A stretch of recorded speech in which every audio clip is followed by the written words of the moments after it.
সোনার সংসারে সব বন্ধুদের স্বাগত। আজকে আমি রান্না করব বন্ধুরা ওই যে ইলিশ মাছের মাথা দিয়ে চচ্চড়ি। ইলিশ মাছের চচ্চড়ি করার জন্য আমি এখানে নিয়ে নিয়েছি বেগুন, টমেটো, কাঁচা লঙ্কা, আদা আর ধনেপাতা, কাঁচা লঙ্কাটি বেশি পরিমাণেই দিয়েছি। এখানে আছে আপনার আলু, গাটি কচু। এই হচ্ছে আপনার ইলিশ মাছের মাথা। এই যে এই আমার লেগেছে। রেসিপিটি শুরু করার আগে বলবো লাইক করবেন, শেয়ার করবেন, আর চ্যানেলটা ভালো লেগে গেলে সাবস্ক্রাইব করে নেবেন। ঠিক বাড়িতে যেভাবে খাই ঠিক আপনাদের সেইভাবেই দেখাই। চলুন বন্ধুরা রেসিপি শুরু করা যাক। প্রথমেই আমি ইলিশ মাছের মাথাগুলো, এই যে দেখছেন বন্ধুরা, দেখুন ইলিশ মাছের মাথাগুলোকে আমি লবণ হলুদ মাখিয়ে দেব। তো বন্ধুরা গ্যাস ধরিয়ে দিয়েছি, কড়া বসিয়ে দিয়েছি। কড়াটা আমার গরম হবে। রেসিপিটা কিন্তু পুরোটাই দেখবেন, আর চ্যানেলটা ভালো লেগে গেলে এটা সাবস্ক্রাইব করে নেবেন। সাবস্ক্রাইব তুলবেন না বন্ধুরা।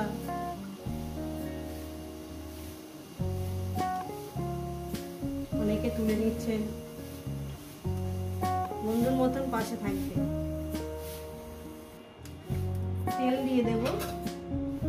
এই যে বাটির তেলটা আছে এটা দিয়ে দিলাম। এটা হচ্ছে আলু ভাজা হয়েছিল ওই তেল। অনেকটা তেল দেওয়া হয়েছিল, এই বাটির তেলটা আমি দিয়ে দিলাম। আপনারা ফ্রেশ তেল দিয়ে করবেন। এটা আলু ভাজার তেলগুলো আমি দিয়ে দিলাম, কোনো অসুবিধা নেই। ইলিশ মাছের মাথাগুলোকে প্রথমে আমি ভেজে নিই। তেলটা আমার গরম হয়ে গেছে। এবার দিয়ে দেবো এক এক করে মাছের মাথা, যেহেতু ফিশ থেকে বের করা হয়েছে।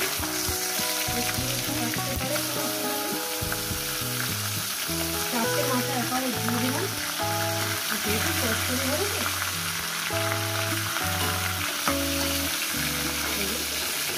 চারটে মাথা একেবারে দিয়ে দিলাম। এবার একটু ভাজা চাপা দিয়ে এরকম ভেজে নেব।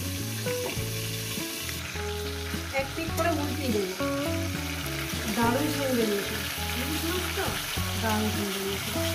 আর এটা হচ্ছে আপনার কুচিকারে, এটা হচ্ছে রান্না পুজো হয়েছিল আমাদের। রান্না পুজো সেই ইলিশ মাছের মাথা ফ্রিজে রাখা ছিল, আমি সেই মাছ দিয়ে রান্না করছি। মাছের মাথা মাছগুলো তো শুধু মানে পান্তার সঙ্গে খাওয়া হয়েছে ভাজা করে, আর এই মাছের মাথাটা আপনাদের সঙ্গে শেয়ার করলাম চচ্চড়িতে। মাছের মাথাটাকে উল্টিয়ে দেবো। মাছের মাথাটা মোটামুটি আরেকটু এই পিসটা একটু ভেজে নেবো। মাছ ভাজা প্রায় হয়ে গেছে,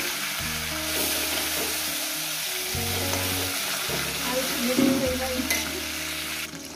তো বন্ধুরা মাছের মাথাটা ভাজা হয়ে গেছে।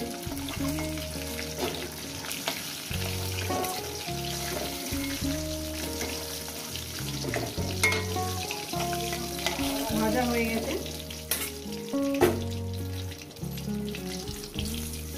কড়াতে একটু অল্প করে তেল দেব, অল্প করে সামান্য পরিমাণে একটু তেল দেব।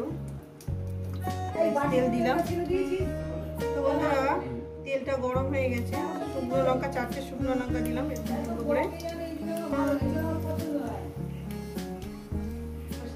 তো বন্ধুরা শুকনো লঙ্কা আর 5 ফোড়ন দিয়ে দিয়েছি। 5 ফোড়নের গন্ধটা সবচেয়ে ভালো লাগে আমার। আপনাদের পছন্দের মতো ফোড়ন দেবেন। আর এখানে দিয়ে দেবো আপনার গাটি কচুর আলু। গাটি কচুর আলুটা দিয়ে আমি এখানে ভেজে নেব। আর দিয়ে দেবো এখানে লবণটা দিয়ে দিলাম। এবং এটাকে 7-8 মিনিট ধরে ভাজবো। 5-6 মিনিট বলবো না, 7-8 মিনিট ধরে ভাজবো। তো বন্ধুরা এবার দিয়ে দেবো বেগুন। প্রায় 9 মিনিট ধরে আমি নাড়িয়ে ভেজেছি। এবার বেগুনগুলো দিয়ে দেবো। বেগুনগুলো দিয়ে দেওয়ার পর আমি এই কাঁচা লঙ্কাগুলো দিয়ে দেবো।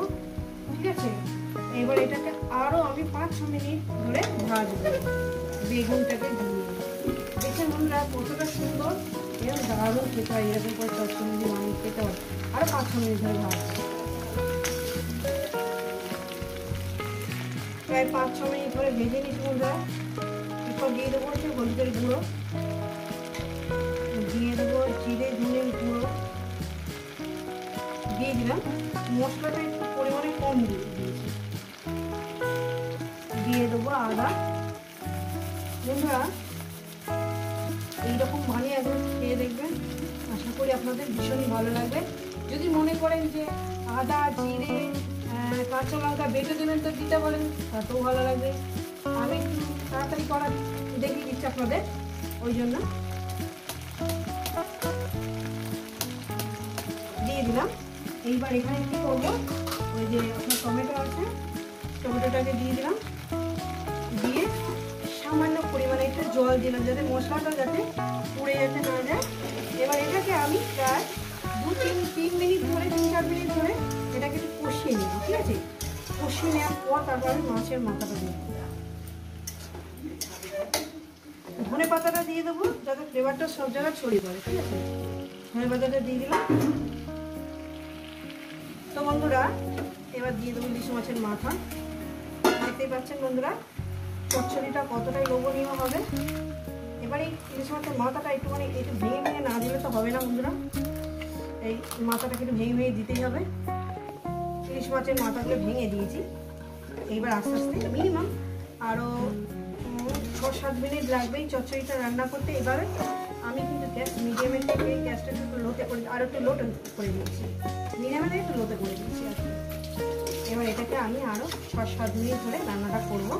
সব কিছু লবণ টবণ সব কিছু আমার পারফেক্ট, নুন ঝাল টাল সব কিছু আমার ঠিকঠাক আছে। এবার 6-7 মিনিট ধরে রান্না করে নামিয়ে দেবো। চচ্চড়িটা আমার রেডি হয়ে গেছে, আমি নামিয়ে দেখাচ্ছি। তো বন্ধুরা দেখুন, এই রেসিপি যদি আপনাদের ভালো লেগে থাকে অবশ্যই কিন্তু কমেন্ট করে জানাবেন, লাইক করে দেবেন, শেয়ার করে দেবেন, চ্যানেলটা ভালো লেগে গেলে সাবস্ক্রাইব করে দেবেন। আবার নতুন রেসিপির সঙ্গে দেখা হবে।